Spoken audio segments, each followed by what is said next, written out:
In the sleepy town of Crestwood, where the diner lights flickered longer than ambitions burned, the Bluebell Café stood as a beacon of grease-stained comfort. For 28-year-old Lena Carter, it was more than a job, it was a lifeline. At 5 feet 4 inches with a wiry frame, her auburn hair pulled into a messy bun, Lena moved with the quiet efficiency of someone who'd spent 6 years pouring coffee and dodging complaints. Her hazel eyes carried a spark dulled by repetition, but her smile, worn thin as it was, never failed to draw a few regulars back. She wasn't here for the $2 tips or the stale air, she was here because the $300 rent on her one-bedroom apartment didn't pay itself, and her dreams of escaping Crestwood were still just that, dreams. It was a humid Thursday evening, the kind where the air stuck to your skin like syrup, when Trouble walked in wearing a $3,000 suit. Vincent Hargrove wasn't a local, but everyone knew his name.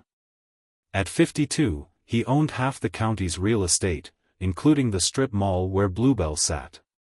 His slicked-back hair, graying at the temples, and his perpetual smirk screamed entitlement.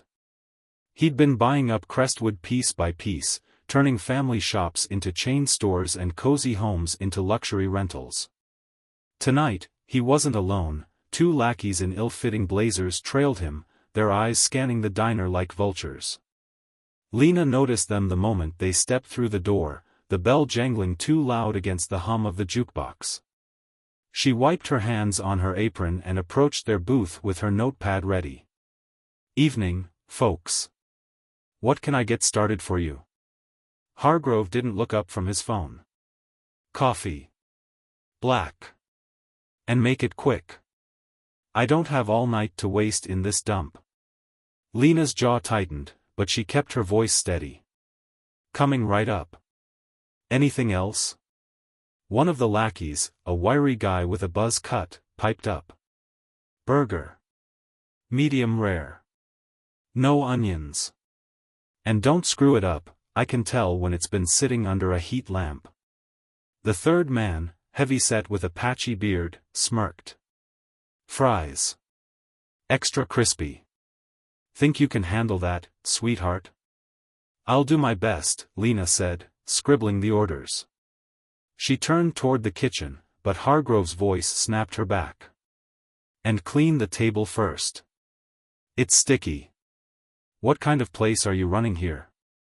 Lena froze mid-step, glancing at the booth. It was spotless, she'd wiped it down 10 minutes ago after Old Man Jenkins left. But arguing wasn't worth it. She grabbed a rag from her apron and gave the table a quick swipe, her cheeks burning. "Better?" Hargrove finally looked at her, his eyes narrowing. "Barely. Just get the coffee."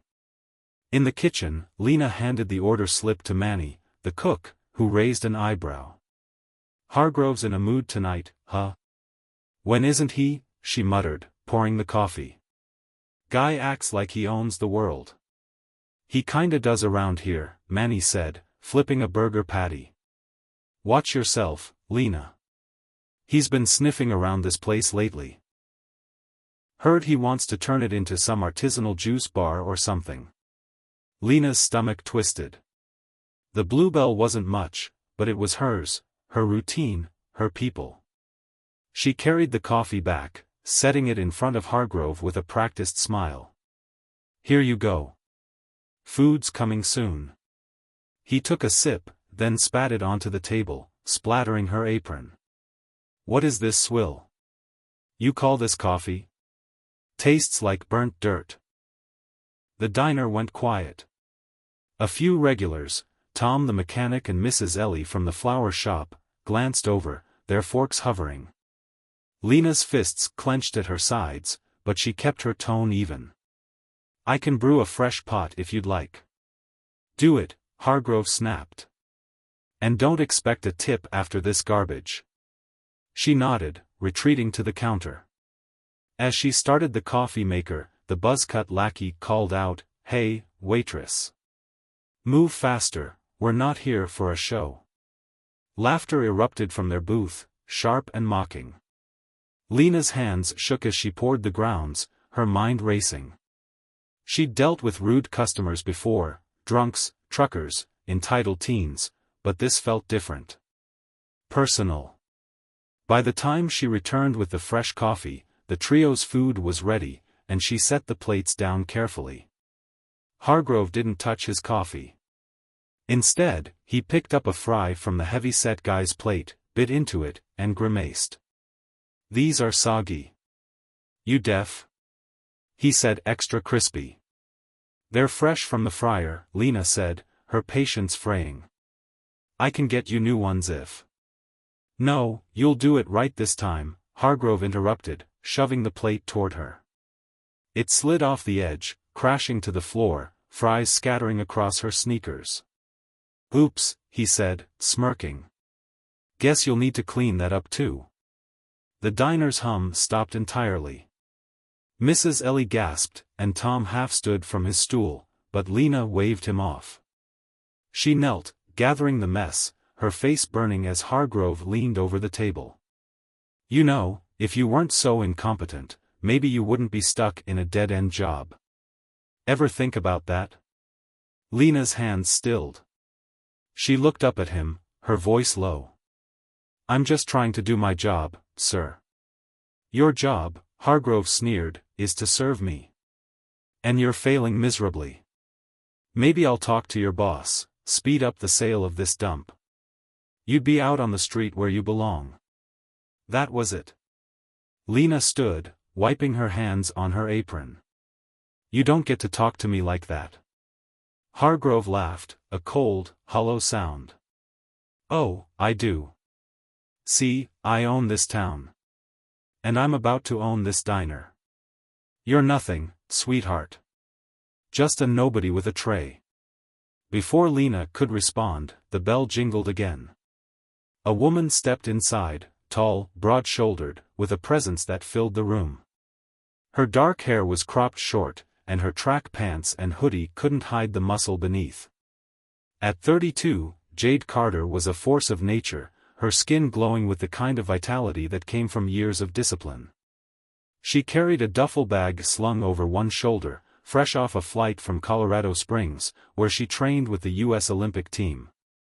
Jade wasn't just any athlete, she was Crestwood's pride, a gold medalist in the 400-meter hurdles from the last Summer Games, her name etched on a plaque at the town hall.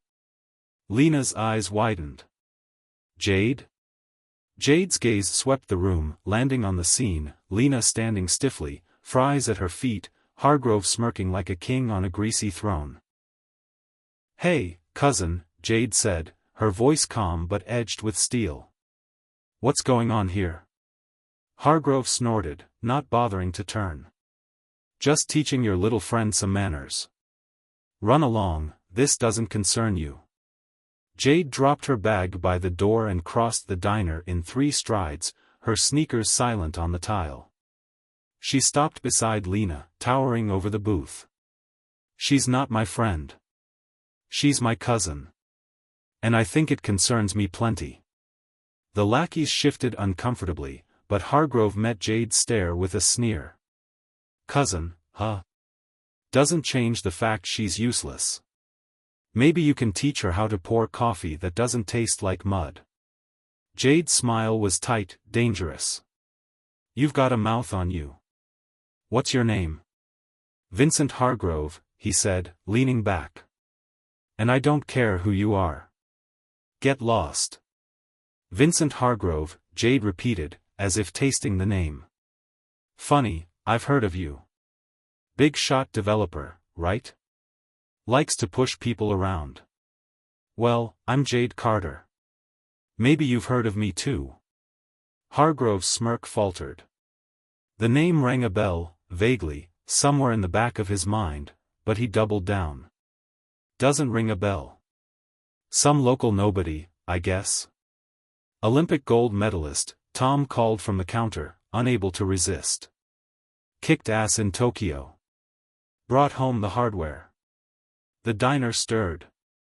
Mrs. Ellie nodded proudly, and a few regulars whispered Jade's name. Hargrove's eyes flickered, but he waved it off. "So you ran fast. Good for you. Doesn't mean you can barge in here and play hero." Jade leaned closer, her voice dropping. I don't play hero. I am one. And you're about to find out what happens when you mess with my family. Lena touched Jade's arm. Jade, it's fine. He's just a jerk. I can handle it. No, Jade said, her eyes locked on Hargrove. He doesn't get to treat you like dirt and walk away. Not tonight. Hargrove laughed again, louder this time. What are you gonna do, hurdle me? Go back to your track and leave the real world to people who matter. Jade straightened, her presence commanding the room. Lena, get your phone out. Record this. Lena hesitated, then pulled her cracked iPhone from her apron, hitting record. Hargrove's lackey squirmed, but he didn't flinch. Go ahead, film me. It won't change a thing. I'll have this place bulldozed by next month, and you'll be begging for a job. Jade crossed her arms. Keep talking, Vince. Tell us more about how you're gonna ruin my cousin's life. Let's hear it. He took the bait, his arrogance spilling over.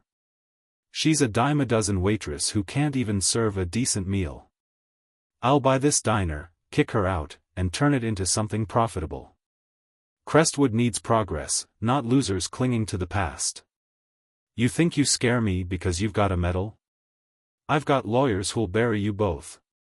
The video captured every word, his venomous tone echoing through the diner. Jade let him finish, then turned to Lena. Got it? Yeah, Lena said, stopping the recording. Her hands were steady now, fueled by Jade's fire. Good, Jade said. She looked back at Hargrove. Here's how this goes. You apologize to Lena, right now, or that video goes viral by morning. I've got 500,000 followers on Instagram, people who'd love to see a rich bully get what's coming. Your name'll be mud in this town and beyond. Hargrove's face reddened. You're bluffing. Try me, Jade said. I've faced bigger threats than you on the track and off it. One post, and your little empire's toast.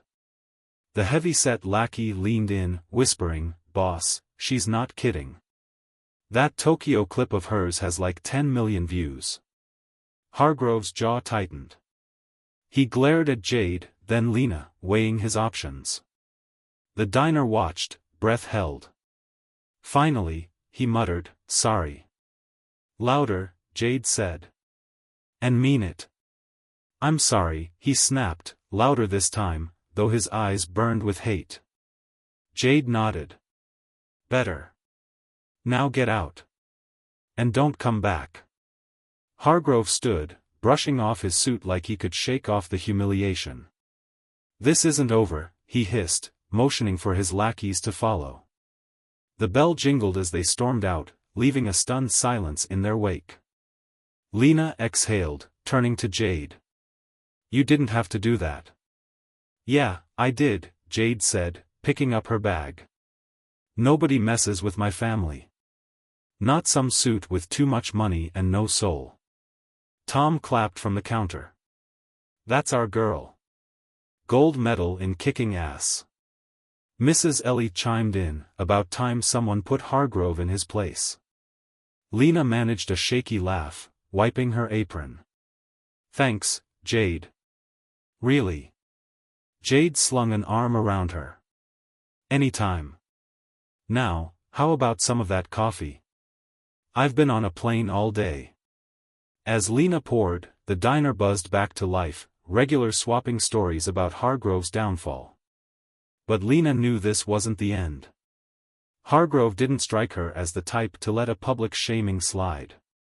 And Jade, for all her strength, couldn't stay in Crestwood forever. She was due back at training camp in a week. The next morning, the video hit Jade's Instagram. Captioned, Family First. Bullies last, it showed Hargrove's rant in full, his face clear as day.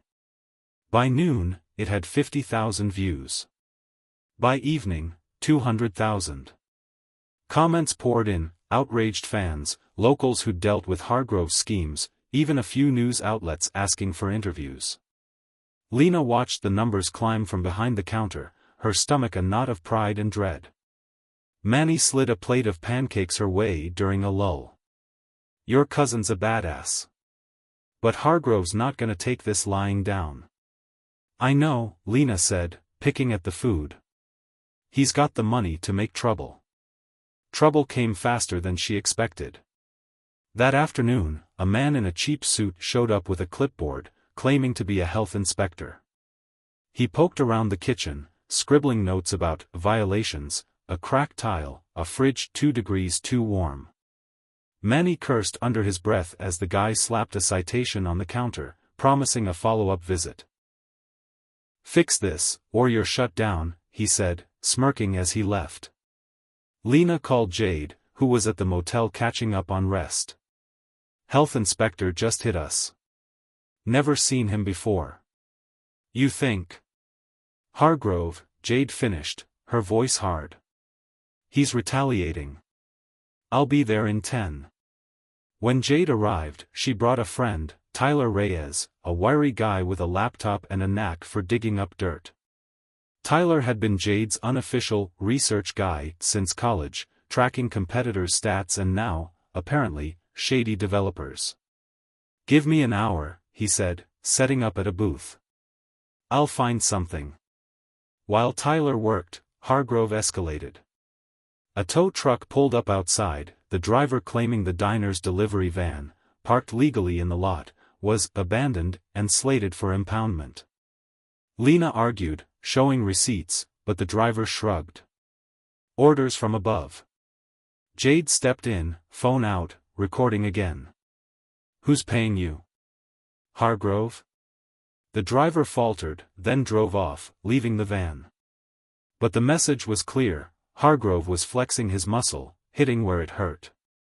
Tyler looked up from his laptop, grinning. "Got him."